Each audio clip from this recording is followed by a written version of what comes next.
All right, now that we understand that there are two masters that we're allowed to follow, that we can only follow, and that there's consequences for following each of them, we're going to continue in verse 17. But thanks be to God that though you were slaves of sin, you became obedient from the heart to that form of teaching to which you were committed. And having been freed from sin, you became slaves of righteousness. Now there's another term here that I want to define, and even though it's been used throughout this reading, it's really important, and I want to make sure that you understand the significance of this. And what I'm talking about is slaves. It's a word that most of us know what it means, but it's not very applicable today. Slavery doesn't really happen in America, so reading a passage like this, it's very easy to look over what it means. Well, back in the Roman times, almost a fourth of the citizens were slaves. Slavery was a very relevant thing that happened in Rome. So when Paul uses this word, the people he's writing to know about slavery. Most of them were former slaves or owned slaves at some point in their life. So they know what it means. And to really understand what being a slave means is that you have a master, like we've already talked about, but you're not allowed to disobey that master. Your master's word is law. When he says to do something, you do it. So verse 18, we have been freed from sin. And like we've talked about, sin is doing the opposite of God. That was our master.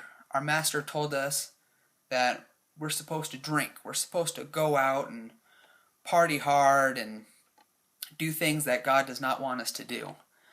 But we've been freed from that.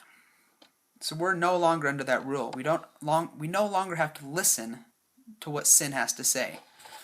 But we became slaves of righteousness. So we went from one slavery to another. This isn't a bad thing. We are now slaves of Christ. When we become saved, when we accept Christ into our life, we now have to follow his rule, whatever Christ says. So going back to those same examples, Christ says, don't be a drunkard. Don't be an adulterer. We don't do those things. His word is law. So that makes it more applicable to everything else that we've read up to this point. Verse 17 also makes another important claim. And this is specifically how our lives change. Christ is the one who comes in, but he changes our heart. So it's not physically going out and not doing things or doing things that makes us Christians. It's believing and having our heart change towards what Christ does. I didn't refuse to go drinking with the people. I didn't refuse to go to the clubs because God said so, so I have to live that way, and I was struggling against it. But I saw it for what it really was. I had a heart changed, and when I saw things like that, I saw them as sin. I didn't even have the desire to go out there and do those things. Yes, I wanted to hang out with people, but the activities that they participated in sickened me. It was gross. I know that what God tells us is he wants the best for us. So whenever he says don't do something or do something, it's because it's the best way to live your life. Fully believing that, I would see these people going out and I would just see it as something that wasn't attractive. It was wrong and I didn't even want a part of it. That's what happens at salvation. You get a new master and your whole way of being changes. It becomes more focused towards what God does.